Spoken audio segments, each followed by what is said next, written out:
First navigate to the file and select open. Select this image, click open. Press Ctrl J to duplicate the layer. Go to blend modes and select vivid light. Hit shortcut Ctrl I to invert. Open filter, other and choose high pass. Here increase the radius to 30 pixels. Press OK.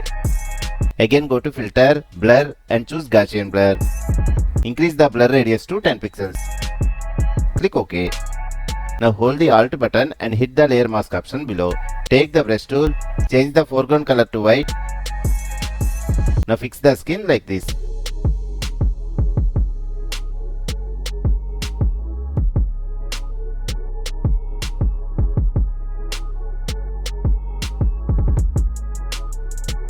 Let's see the final result.